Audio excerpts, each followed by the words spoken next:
Notre Père éternel, toi qui as tout créé, Dieu tout-puissant, c'est par ton Saint-Esprit que Jésus fut conçu, Christ notre Sauveur. Oui, je crois en Dieu notre Père, oui, je crois en Christ son Fils, oui, je crois en ton Saint-Esprit, ô Trinité divine. Oui, je crois à la résurrection, que nous vivrons à jamais. Car oui, je crois dans le nom de Jésus.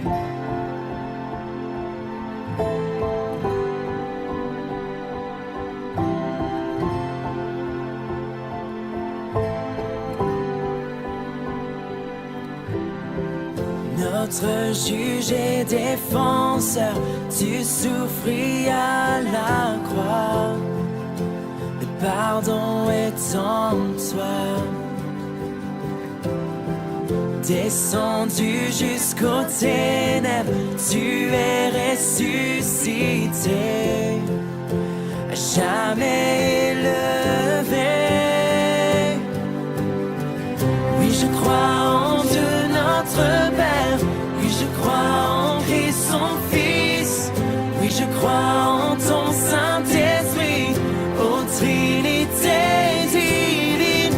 Oui, je crois à la résurrection, que nous vivrons à jamais. Car oui, je crois dans le nom de Jésus. Oui, je crois en lui. Oui, je crois qu'il est vivant. Oui, je crois que Jésus est Seigneur.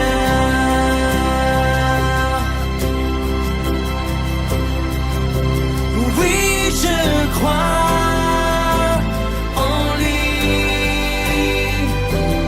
Oui, je crois qu'il est vivant. Oui, je crois que Jésus est Seigneur.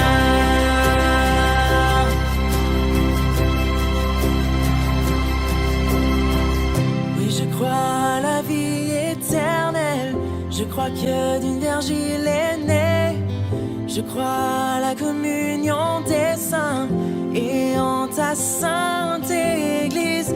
Oui, je crois à la résurrection quand Jésus reviendra. Car oui, je crois dans le nom de Jésus.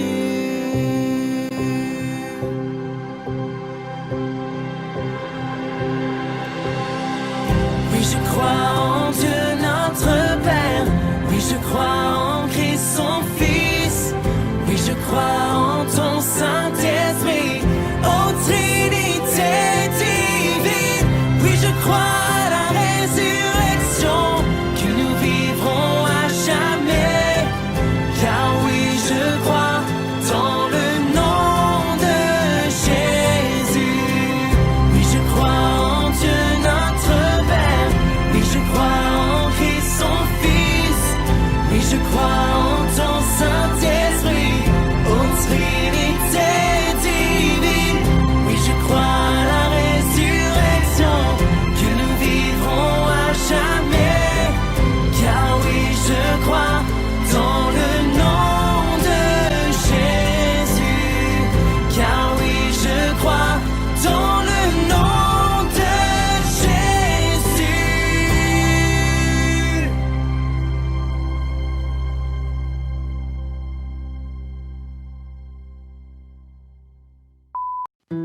racheter. Tous mes efforts ne suffiraient à me sauver. C'est par ta grâce et ta grâce seule que tu m'as pardonné. C'est par ta grâce et ta grâce seule que tu m'as racheté. Oh, oh, merci pour la croix, ton amour pour moi.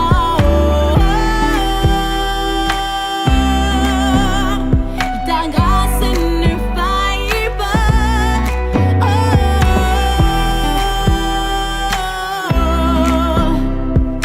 Merci pour la croix, ton amour pour moi.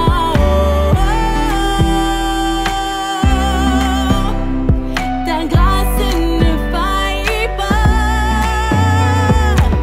Ta grâce justifie, ta grâce m'affranchit, ta grâce purifie, ta grâce m'offre la vie, ta grâce m'a sauvé, ta grâce a pardonné, ta grâce m'a comblé, ta grâce m'a libéré, ta grâce justifie, ta grâce m'affranchit, ta grâce purifie, ta grâce m'offre la vie, ta grâce m'a sauvé, ta grâce a pardonné, ta grâce m'a comblé, ta grâce m'a libéré, ta grâce justifie, ta grâce m'affranchit, ta grâce purifie, ta grâce m'offre la vie, ta grâce m'a sauvé, ta grâce a pardonné, ta grâce m'a comblé, ta grâce m'a libéré.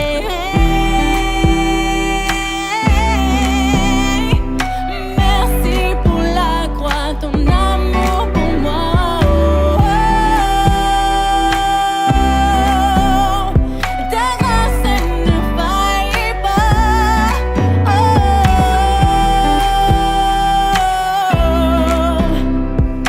Merci pour la croix, ton amour pour moi.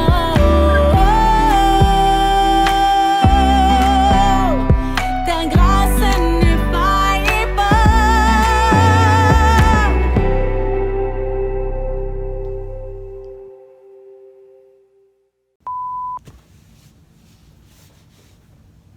Ma femme Céline corrige souvent mon mauvais français. Alors ce matin, je ne vous dirai pas bon matin, mais plutôt bonne matinée tout le monde.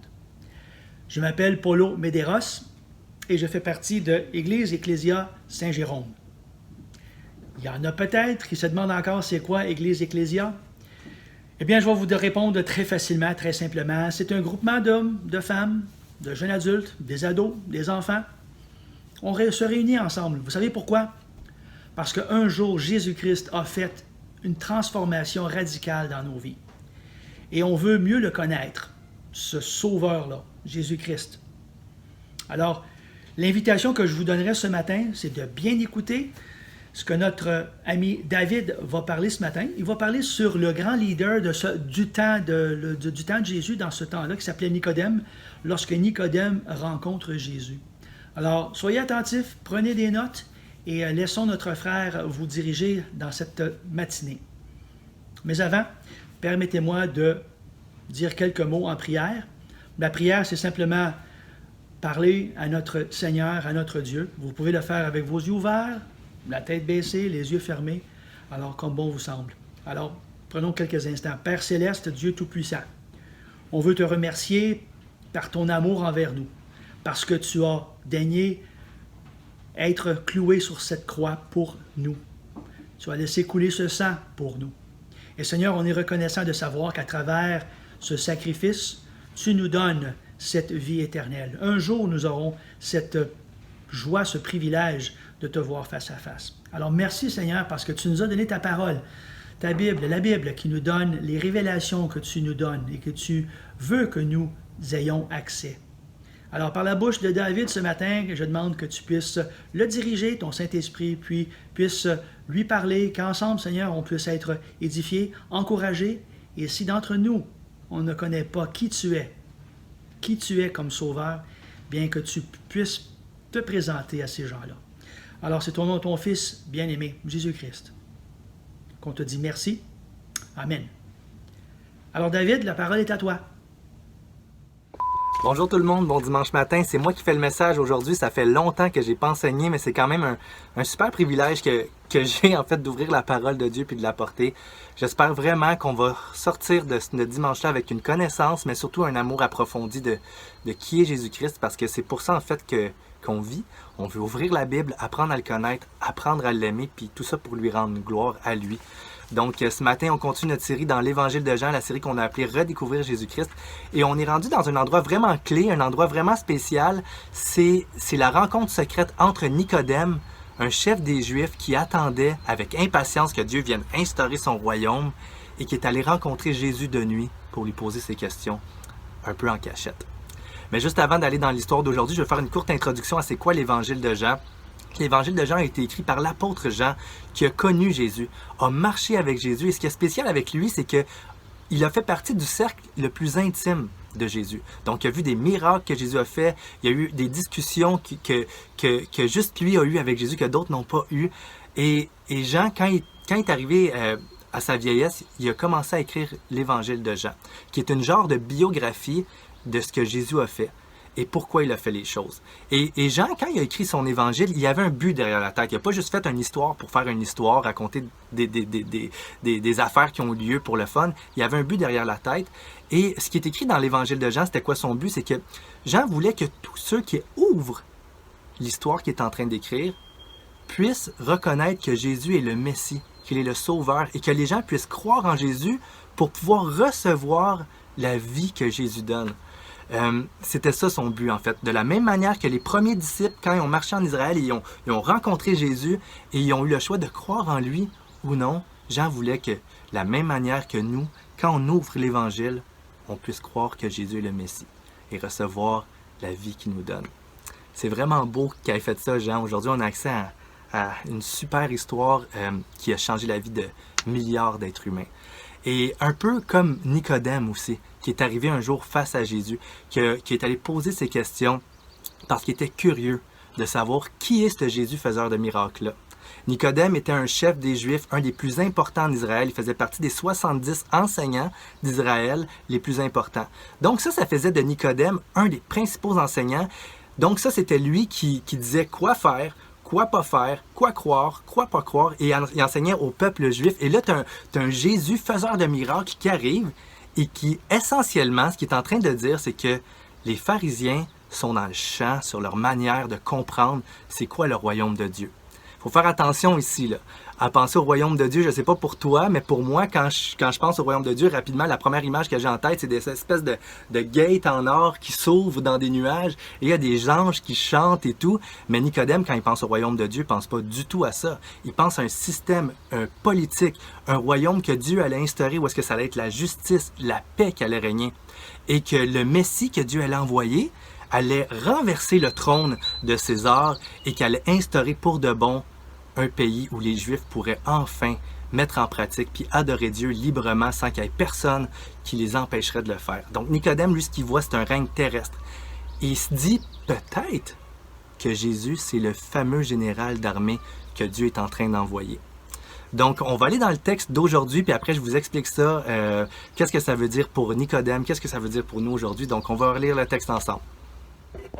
Mais il y eut un homme d'entre les pharisiens nommé Nicodème, un chef des Juifs, qui vient lui auprès de Jésus de nuit et lui dit « Rabbi, nous savons que tu es un docteur venu de Dieu, car personne ne peut faire ces miracles que tu fais si Dieu n'est avec lui. » Jésus lui répondit « En vérité, je te le dis, si un homme ne naît de nouveau, il ne peut voir le royaume de Dieu. » Nicodème lui dit « Comment un homme peut-il naître quand il est vieux? Peut-il entrer dans le ventre de sa mère et naître? » Jésus répondit « En vérité, je te le dis, si un homme ne naît d'eau et d'esprit, il ne peut entrer dans le royaume de Dieu.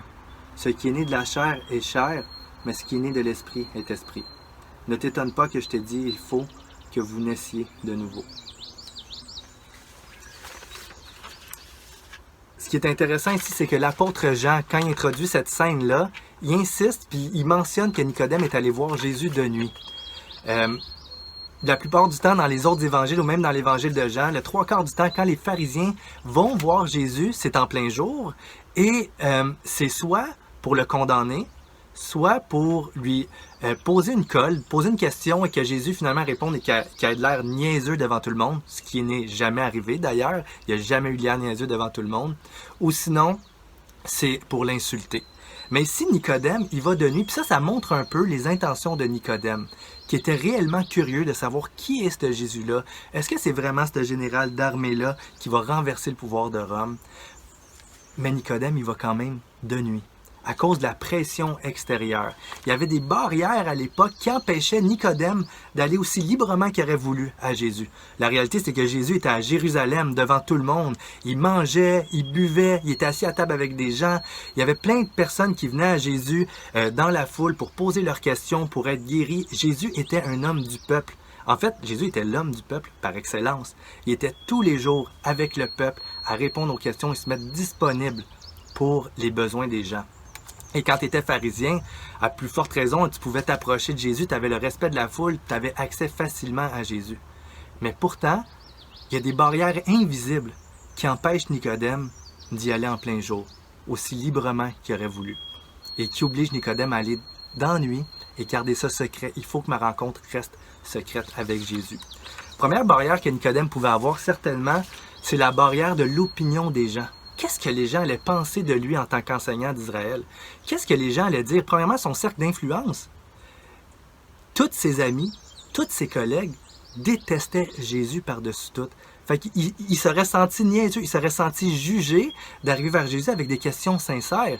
Et cette barrière-là, la pression de qu'est-ce que son cercle, premièrement, lui allait dire, ben, empêchait Nicodème de se rendre à Jésus d'une manière facile, libre, en plein jour. L'autre barrière qu'il pouvait avoir Nicodème, c'est certainement la barrière de l'opinion de la foule. Qu'est-ce que les gens allaient dire, lui, comme chef religieux, qui s'approche de Jésus, qui est tout le temps en train de contredire ce que les pharisiens disent ou font? Est-ce qu'il allait associer son nom à ce Jésus-là tellement controversé? Nicodème ne voulait pas que la foule associe son nom à un personnage aussi controversé que Jésus. Donc, ma rencontre avec Jésus doit rester secrète. Il y avait sûrement d'autres barrières aussi, Nicodème. Les barrières de religion. Qu'est-ce qui arrive si Jésus me challenge sur mes croyances devant tout le monde? Je vais perdre la face. Il y avait probablement même les barrières politiques. Est-ce que c'était politiquement correct d'aller voir Jésus dans ce temps-là quand tu étais un représentant de la communauté? Bref, plein de barrières invisibles qui empêchaient Nicodème de s'avancer aussi librement qu'il aurait voulu vers Jésus.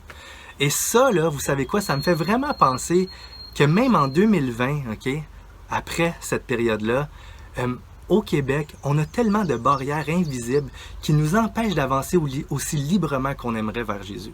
Il y a plein de barrières de non-dits qui fait que c'est difficile de parler ou de juste poser des questions quand on est curieux sur Jésus.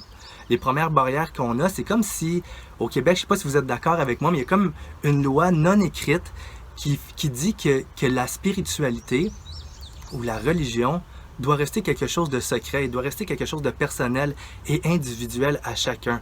Et donc, dès qu'on sort de ce barème-là et qu'on commence à parler soit de notre foi ou soit qu'on commence à poser des questions, il y a comme une espèce de malaise qui s'étend, qui ressort, parce qu'en fait, on n'est comme pas supposé de parler de ça en public. C'est des choses qui sont intimes, qui sont personnelles. Donc, on a cette première barrière-là où est-ce qu'on croit que la foi doit rester secrète.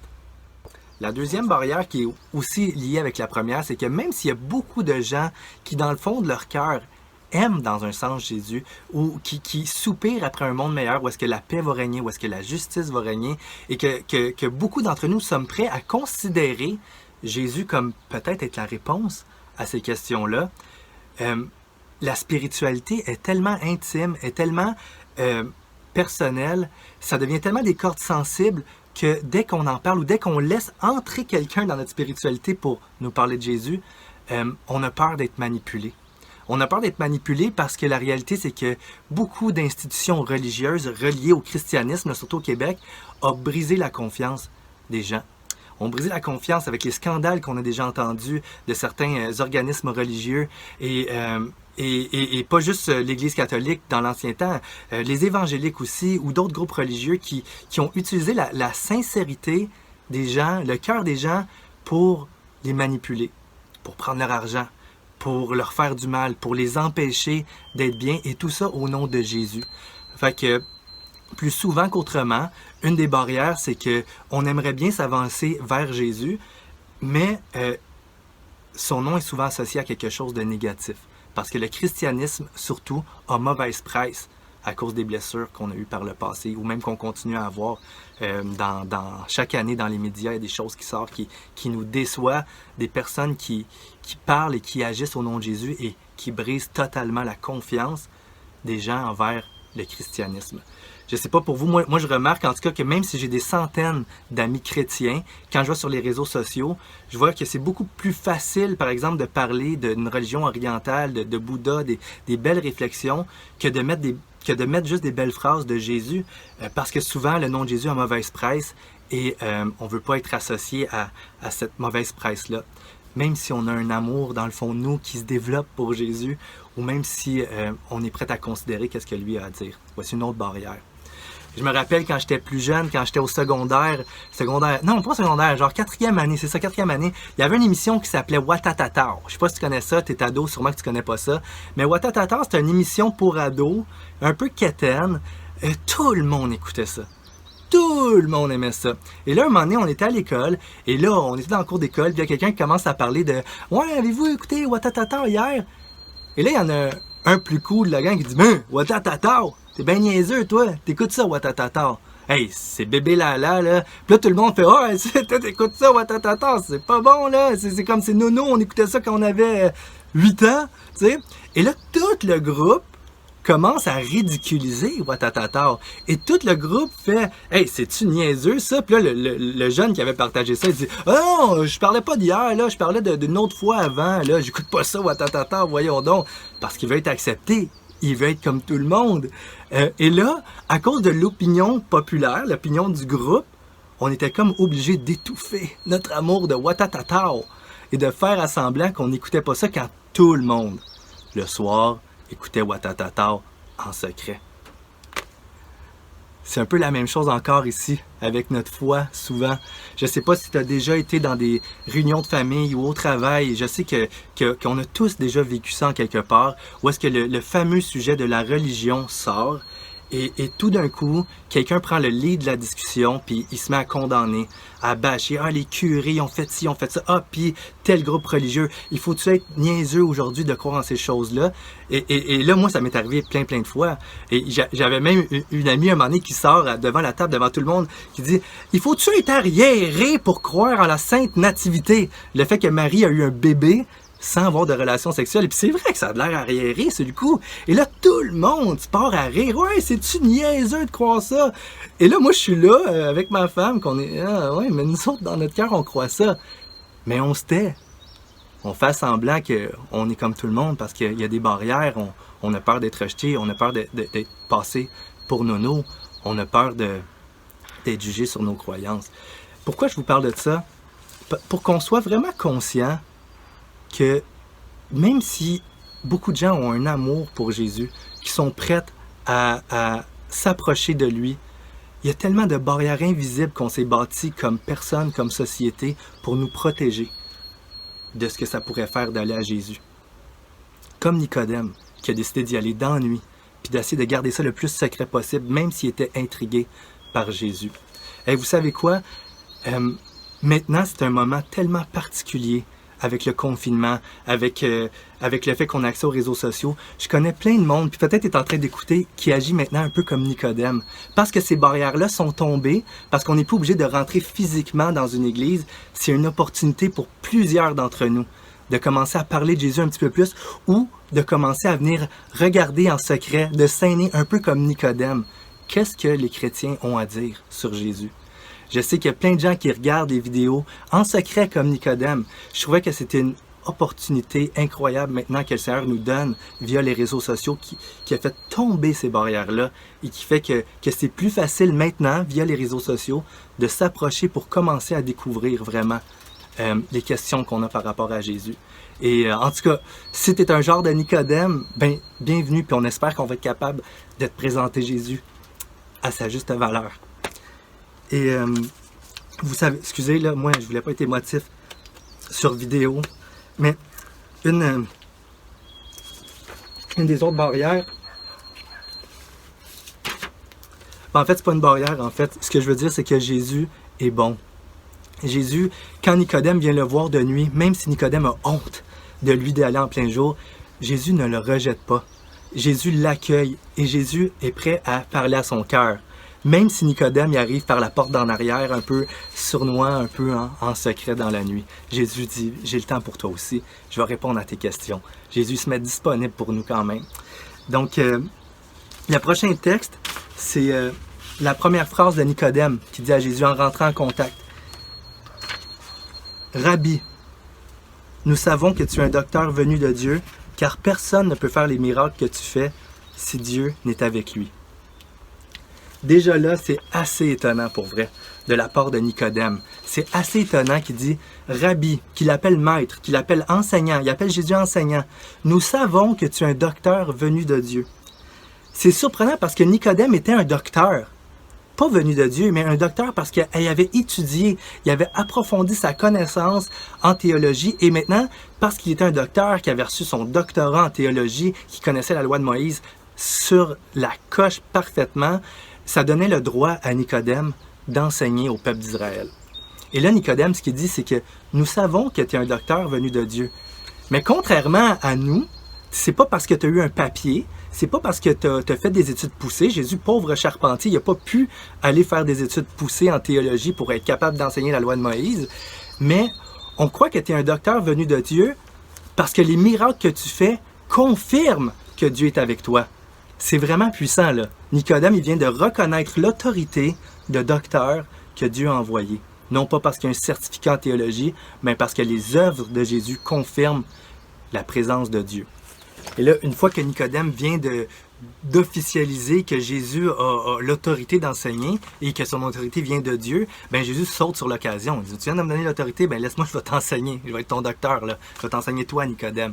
Et Jésus vient répondre d'une phrase coup de poing à Nicodème qui vient déstabiliser toute la conception du royaume de Dieu de Nicodème, qui vient se déstabiliser toute son idée de comment on rentre dans le royaume de Dieu. On va lire ensemble au verset 3. Jésus répondit à Nicodème, en vérité, dis 2 fois en vérité, il faut que ça soit vrai, là, hein? En vérité, 2 fois, je te le dis, si un homme ne naît de nouveau, il ne peut voir le royaume de Dieu. Donc Jésus ayant coupé la parole à Nicodème pour l'enseigner, parce que Jésus sait très bien qu'est-ce que Nicodème est venu chercher. Jésus sait très bien que dans le fond de son cœur, Nicodème a hâte au royaume de Dieu et qu'il voit peut-être en Jésus un lever de soleil, là, le lever de soleil du nouveau règne de Dieu qui va être établi. Et est-ce que c'est toi, Jésus, le général, qui va ouvrir la porte pour qu'on puisse enfin rentrer dans le royaume que Dieu nous a promis? Mais Jésus répond en déstabilisant.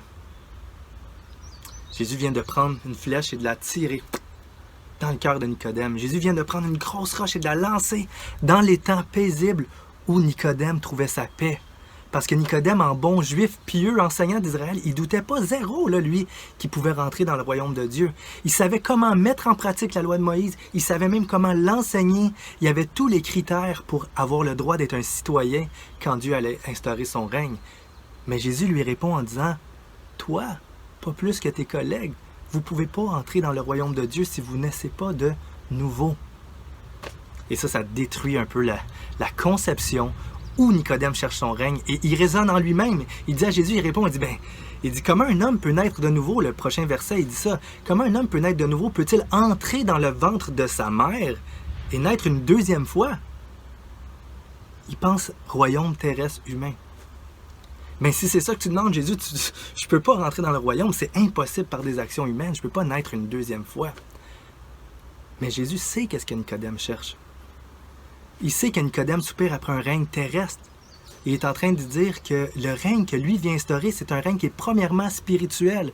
Donc les exigences pour entrer dans la terre promise, dans le royaume de Dieu, ou même dans la vie éternelle que l'apôtre Jean appelle, ils sont différents. C'est plus une question de mettre en pratique la loi de Moïse, c'est plus une question d'avoir une citoyenneté, d'être né d'un parent juif. Les exigences sont des exigences spirituelles, premièrement, puisque le royaume de Jésus est spirituel. Et ça déstabilise Nicodème. Mais ce qui est bon avec Jésus, c'est que jamais Jésus rejette quelqu'un pour rejeter quelqu'un. Jamais, jamais, jamais. Jésus vient dire la vérité. Il vient dire, regarde, tu ne peux pas entrer dans le royaume de Dieu. Mais il n'est pas venu rejeter Nicodème. Il est venu lui enseigner comment Nicodème peut ajuster sa manière de voir les choses, ajuster sa compréhension du royaume de Dieu pour que Nicodème aussi puisse être citoyen du royaume de Dieu. Parce que c'est ça que Jésus veut, que Nicodème vienne dans son royaume. Et Jésus lui répond. Il continue de l'enseigner. Il ne fait pas juste le rejeter. Il lui répond au verset 5, il dit « En vérité, encore 2 fois. Faut-tu que ça soit vrai? Je te le dis. Si un homme ne naît d'eau et d'esprit, il ne peut entrer dans le royaume de Dieu. Ce qui est né de la chair est chair, mais ce qui est né de l'esprit est esprit. Ne t'étonne pas que je t'ai dit qu'il faut que vous naissiez de nouveau. » Si le royaume de Jésus est premièrement spirituel, il ne faut pas s'étonner, Nicodème non plus, nous non plus, que Jésus est en train de nous parler de naître d'eau et d'esprit. Bon, moi je sais, la première fois que j'ai lu ça, naître d'eau et d'esprit, qu'est-ce que ça veut dire exactement, naître d'eau? Et bonne question, je dis, ça veut dire qu'il faut se laver chaque jour, penser comme Nicodème, il faut naître d'eau, ça veut dire qu'il faut se laver, c'est ça que ça veut dire. Ben, on va le faire, si c'est le cas, parce que si Jésus dit que c'est comme ça qu'on rentre dans le royaume de Dieu, on va faire qu'est-ce que Jésus nous dit, parce qu'on veut rentrer dans le royaume de paix et de justice qu'il va instaurer. Et naître d'eau, l'eau dans la Bible est associée à beaucoup de choses.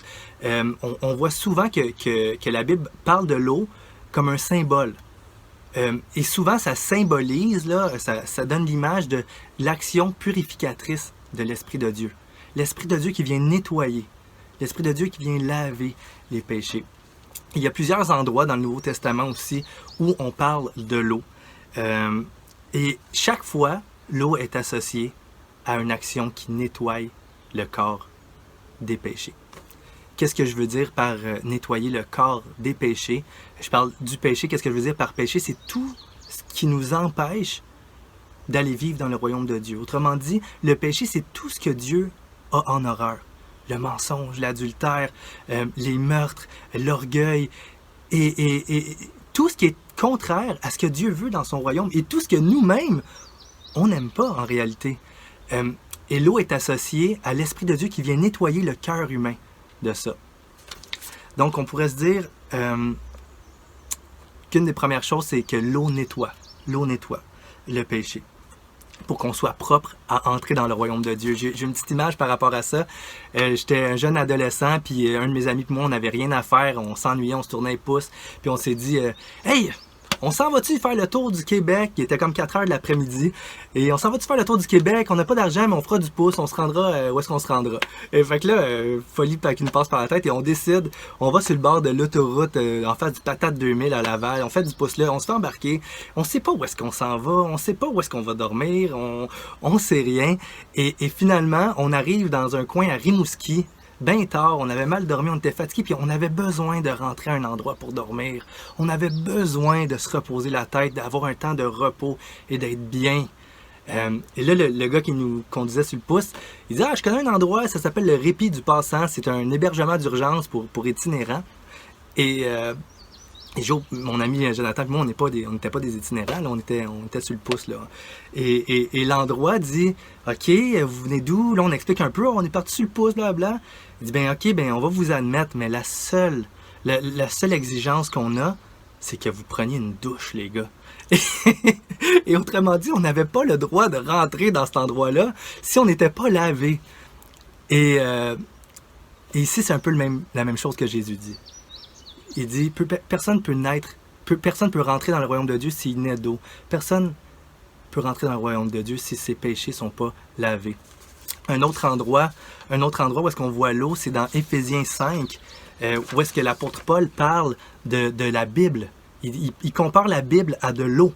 Et il dit, je vais vous lire, en parlant d'un mari et une femme, il dit « afin de la conduire à la sainteté après l'avoir purifiée par l'eau de la parole ». C'est beau ça aussi, après l'avoir purifié par l'eau de la parole. Et là, on peut penser à Nicodème. Donc, si on veut rentrer dans le royaume de Dieu, ça veut dire qu'il faut que je lise la Bible. Eh bien, on parle d'action humaine. Jésus parle de naître d'eau. On parle d'ouvrir la Bible. C'est pas le moyen d'entrer dans le royaume de Dieu, mais c'est quand Dieu, avec son esprit, est venu changer notre cœur, est venu laver notre cœur pour qu'on puisse ouvrir la Bible et aimer ses commandements et commencer à les mettre en pratique. Et ça nous purifie. C'est l'Esprit de Dieu qui nous donne ce goût-là. Le même verset est traduit d'une autre manière ici. Il dit « après l'avoir nettoyé par le baptême d'eau et sa parole ». Par le baptême d'eau.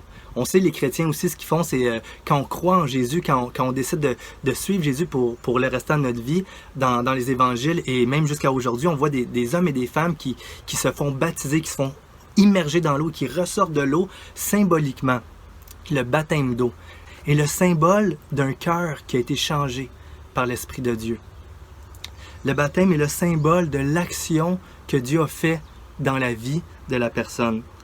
Et moi, je crois que Jésus ici fait référence au baptême quand il parle de l'eau. Non pas qu'il faut se faire baptiser, mais que le baptême représente la repentance aussi. Et on rentre dans le royaume de Dieu par la repentance. Quand Dieu vient nous montrer dans notre cœur qu'on ne peut pas rentrer par nos actes, qu'on ne peut pas entrer parce qu'on a trop justement de péchés dans nos vies qui nous empêchent. Et quand Dieu vient éclairer ça, on peut se repentir et se tourner vers Jésus, qui devient notre nouveau roi et qui nous fait entrer dans son royaume. Et le baptême symbolise cette repentance-là, cette nouvelle vie-là, symbolise cette nouvelle naissance que Dieu a opérée dans le cœur d'un humain. C'est pas par les œuvres humaines que Jésus dit, c'est par l'action de Dieu.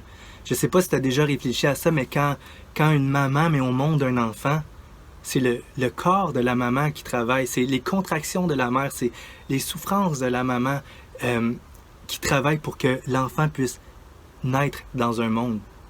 L'enfant ne travaille pas en lui-même. C'est les œuvres de la mère qui donnent naissance. Et c'est la même chose ici avec Dieu, où est-ce que l'œuvre du Saint-Esprit donne naissance à un cœur d'une manière spirituelle. C'est super beau. Des millions d'êtres humains, des milliards d'êtres humains ont connu cette nouvelle naissance-là.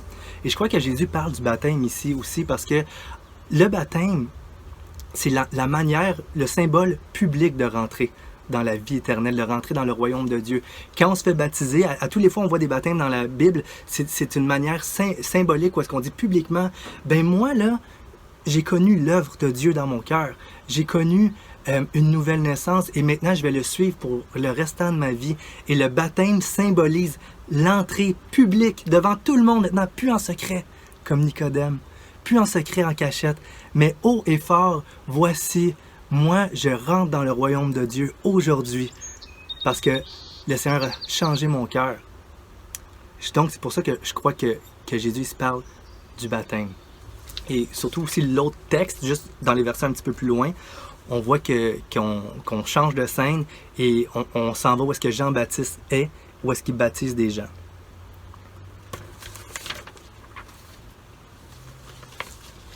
Il y a juste une personne qui peut déclencher cette nouvelle naissance-là dans le cœur d'un être humain, c'est Jésus. Il y a juste une personne qui peut le déclencher.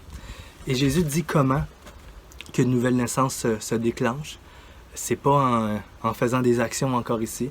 Il continue au verset 14 en disant « Et comme Moïse éleva le serpent dans le désert, il faut de même que le Fils de l'homme c'est Jésus, soit élevé afin que quiconque croit en lui ait la vie éternelle. » La vie éternelle dans l'évangile de Jean, c'est un synonyme de royaume de Dieu. Ensuite, Jésus continue avec l'une des plus belles phrases du christianisme, je pense que Jésus a dit. Il dit en effet, Dieu a tant aimé le monde qu'il a donné son Fils unique, afin que quiconque croit en lui ne périsse pas, mais qu'il ait la vie éternelle.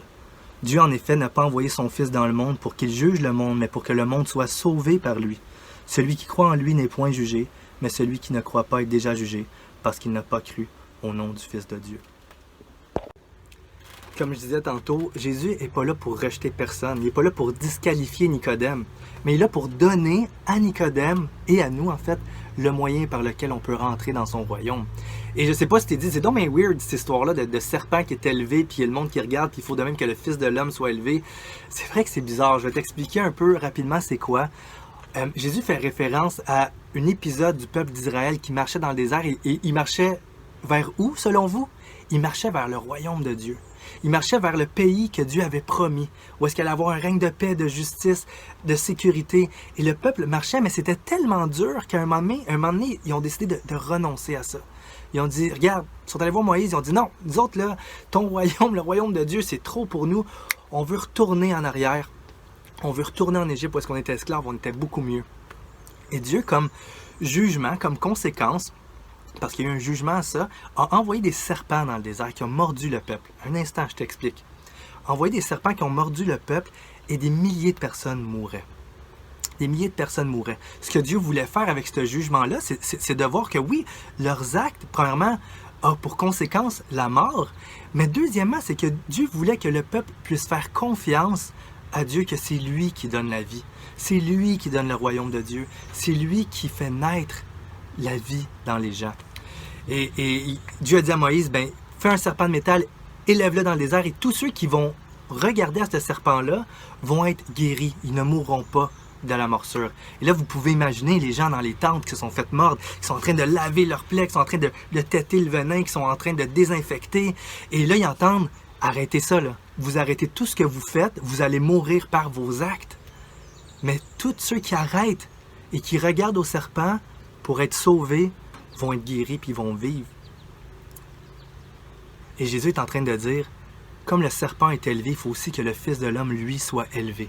Pour que tout le monde sache que ce n'est pas par leurs actions, que ce n'est pas en étant une bonne personne, c'est pas en se faisant, en lisant la Bible beaucoup, en arrêtant de mentir, mais c'est par la mort de Jésus-Christ qu'on peut entrer dans le royaume de Dieu.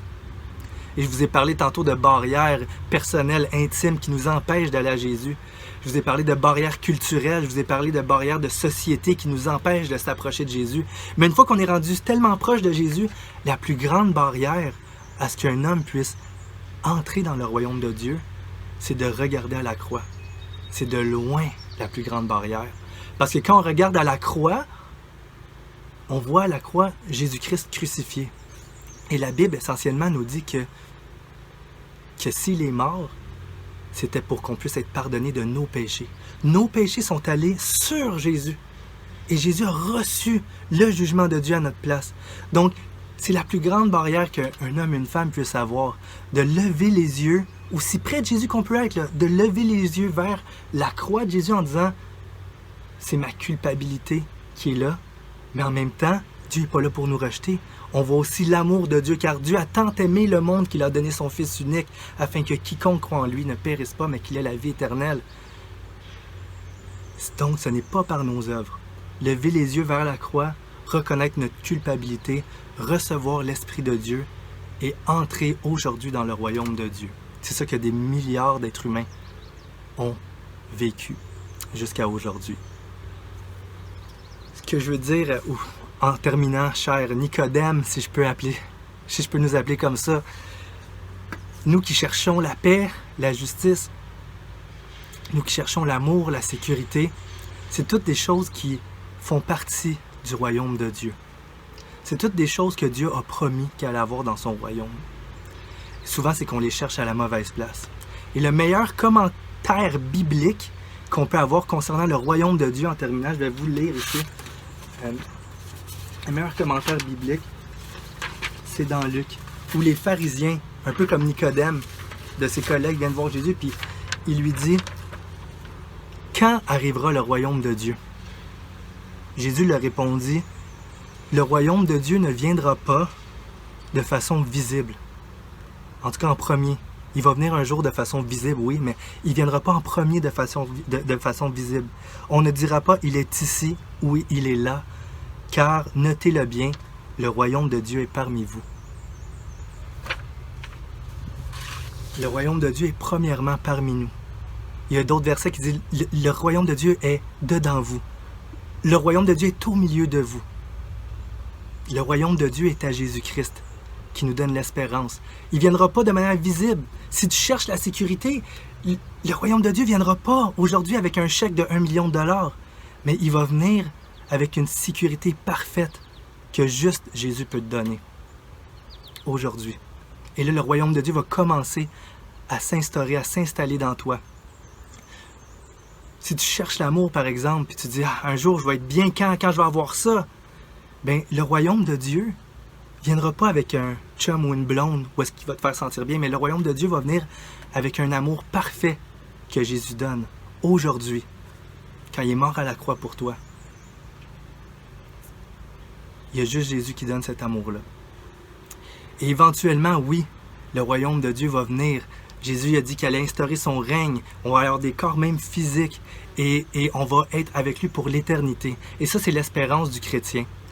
Donc, moi, je vais terminer en prière en te disant si tu es chrétien, premièrement, regarde encore à la croix l'amour que Jésus a eu pour toi et la gravité de tes offenses et sois reconnaissant d'être aujourd'hui dans le royaume de Dieu puis d'espérer la venue de Jésus. Et si tu n'es pas encore croyant comme tu vois comment que j'en parle, ben, je t'invite vraiment à réfléchir sérieusement à regarder à la croix et commencer une nouvelle vie, une nouvelle naissance avec Jésus. Donc, je termine en prière. Seigneur, merci de ta parole, premièrement. Merci de l'amour que tu as pour les êtres humains. Merci parce que tu commences ton royaume dans nos vies le jour où toi, tu deviens notre roi. Donc aujourd'hui, Seigneur, ton Église vit une partie de ton royaume, puis un jour, Seigneur, on va être avec toi physiquement dans ce royaume-là. Seigneur, je te prie pour tout le Québec qui ont des barrières, comme Nicodème qui venait en secret, Seigneur Dieu, te voir. Je te prie pour tout le monde qui te cherche dans le fond de leur cœur. Tu dis que c'est toi-même qui les attire à toi. Continue, Seigneur Jésus, d'attirer des gens à toi. Pour ta gloire, pour que ton royaume vienne un jour. Merci, Seigneur, puis on t'aime beaucoup. Amen.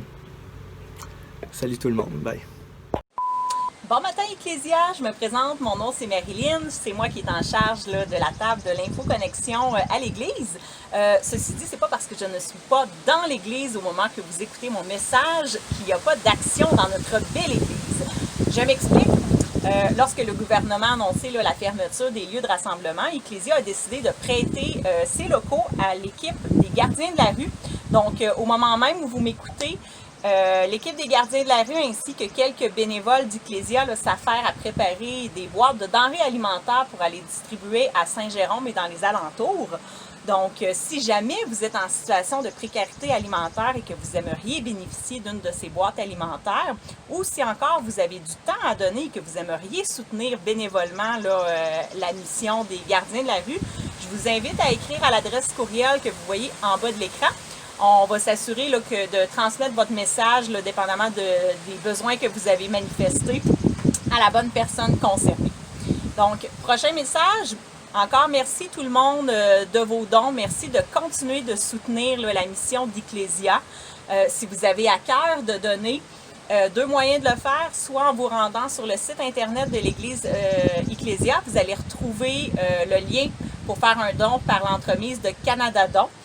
Canada Don va par contre prendre un pourcentage de 4% pour leurs frais administratifs.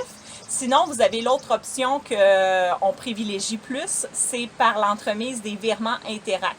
Donc, si jamais vous avez à cœur de donner et que vous aimeriez donner de cette manière-là, vous pouvez nous écrire à l'adresse courriel, encore une fois que vous voyez dans le bas de l'écran.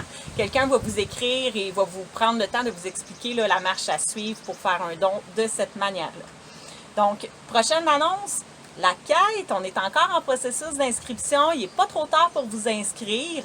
La quête s'adresse plus particulièrement aux nouveaux croyants ou simplement à ceux et celles qui auraient des questions par rapport au christianisme. Donc, c'est un voyage de 6 semaines au travers différents thèmes comme Dieu, Jésus, la croix, le baptême. C'est une belle occasion de discuter en ligne. De manière ouverte et sans jugement des thèmes que je vous ai mentionnés. Donc, si c'est quelque chose qui vous intéresse, allez voir la capsule que David a faite, qui est en ligne sur la page Facebook ou sur l'église Ecclésia. Il prend vraiment le temps d'expliquer en détail c'est quoi la quête et en même temps, il vous explique la marche à suivre pour pouvoir s'inscrire. Dernière annonce, n'oubliez pas d'aller visionner l'histoire de Histoire et moi qui va être mis en ligne tout de suite après le message. L'équipe d'Histoire et moi font un travail remarquable pour faire des belles histoires bibliques là, pour les tout-petits. Honnêtement, je ne sais pas si entre moi et mes enfants, qui aime plus Histoire et moi. Donc, même pour ceux qui n'ont pas d'enfants, prenez le temps d'aller visiter, d'aller écouter cette capsule d'histoire. C'est vraiment bien fait. Donc, demeurez en ligne. On s'en va dans un temps de louange, tout le monde ensemble. Et par la suite, David va nous revenir là, avec un mot de la fin. Donc, sur ça, je vous souhaite un bon dimanche à tous, une bonne dernière journée du mois de mai. Et on se revoit la semaine prochaine. Bye bye! Seigneur, voici ton Église. Merci de nous connecter à ta présence, de nous connecter les uns les autres. Bien plus qu'à travers l'écran, je crois qu'à travers ton esprit, nous sommes un. Une seule voix, un seul corps, un même esprit, un même cœur. Alors Seigneur, reçois cette louange comme un parfum de bonne odeur, au nom de Jésus. Vers toi, Seigneur, j'élève ma voix pour t'adorer, mon sauveur, mon roi. Reçois, Seigneur, comme un doux parfum, l'amour est le chant de mon cœur, reconnaissant.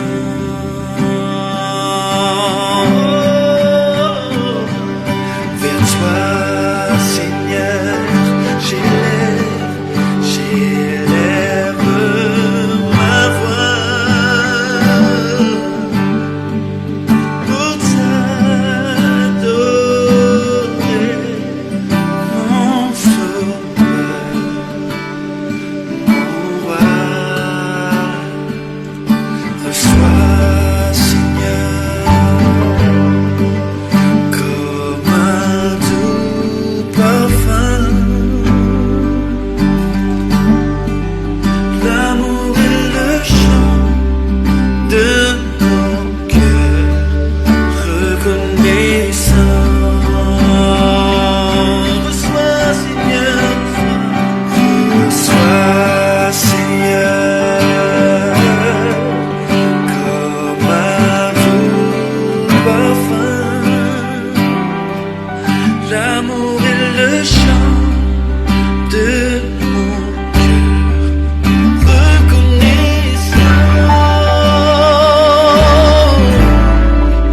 L'amour est le chant de nos cœurs, reconnaissant. Oh, je te donne mon cœur, il ne m'appartient plus. Mais ce que j'ai de meilleur, tout est pour toi, Jésus. Un parfum de valeur sur toi.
ici ta demeure. Père, nous voici, tel un enfant, nous avons besoin de toi. Oh oui Seigneur, nous accourons dans tes bras.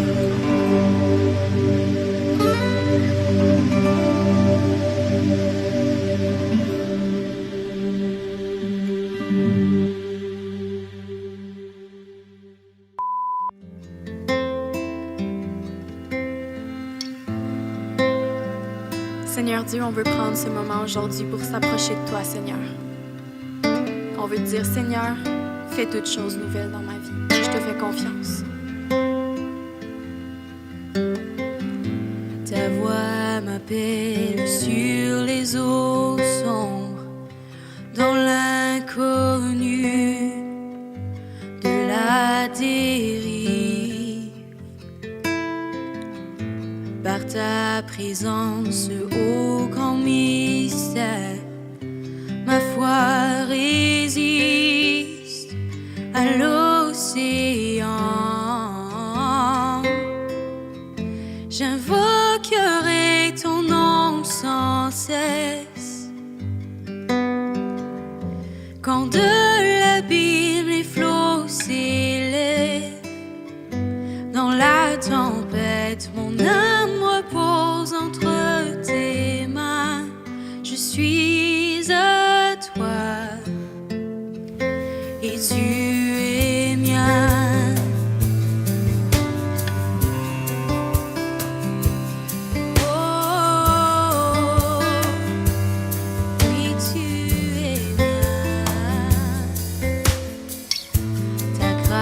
Abonde en eau profonde, ta sûre main me conduira. Dans la faiblesse, la peur m'inonde, mais ta promesse est ma victoire.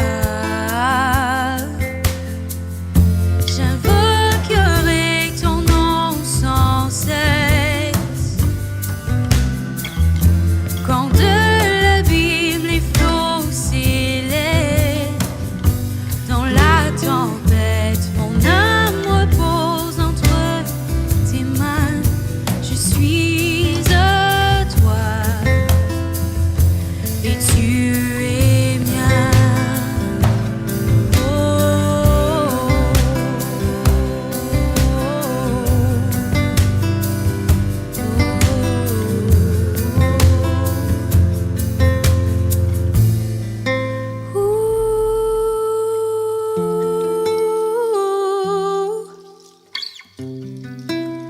Oui, tu es mien, Seigneur.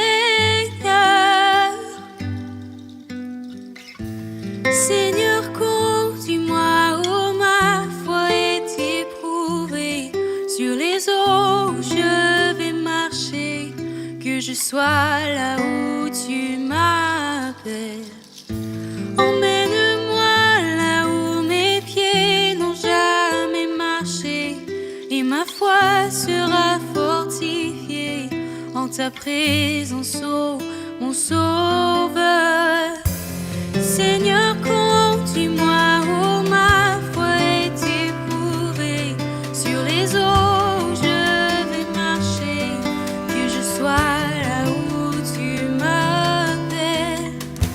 Emmène-moi là où mes pieds n'ont jamais marché, et ma foi sera fortifiée en ta présence, ô mon sauveur. Seigneur, conduis-moi,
Dans la tempête, mon âme repose entre tes mains.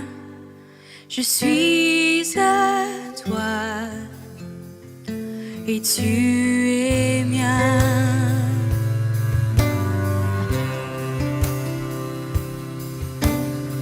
Jésus, on veut prendre ce temps pour t'élever notre voix. Malgré les océans, malgré les vagues dans nos vies, Seigneur, tu es là, tu es fidèle, tu ne faillis pas. Et tu veux nous amener encore plus loin, Seigneur. Même si on a peur de l'inconnu, même si on est inquiet, Seigneur, tu es au contrôle.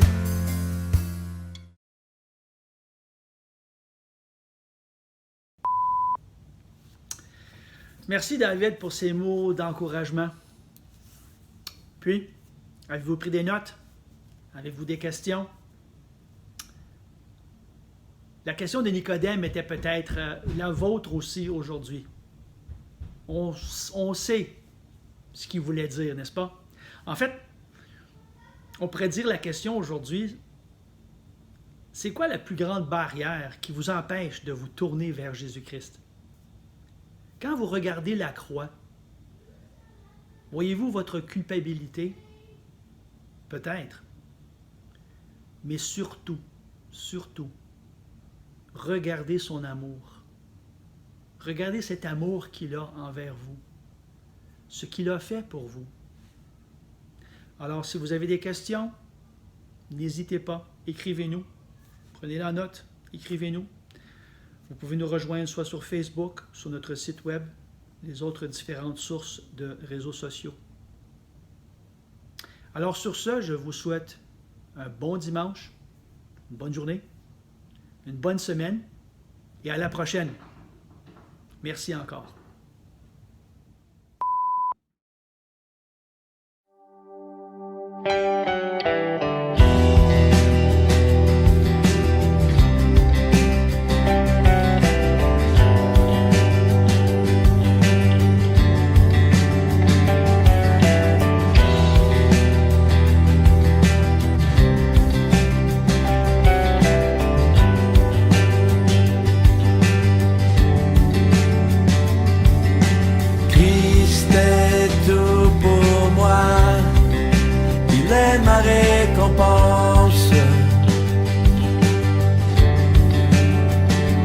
Car il n'y a rien dans ce monde qui puisse me satisfaire.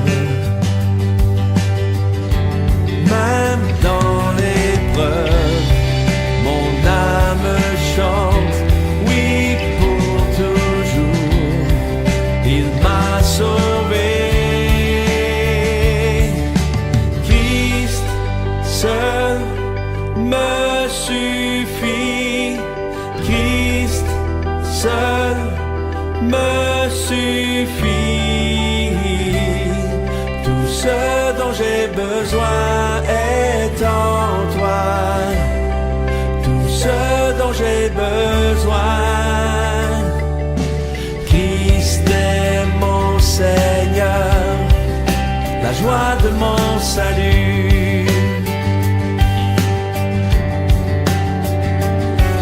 Cet espoir est sans fin, le ciel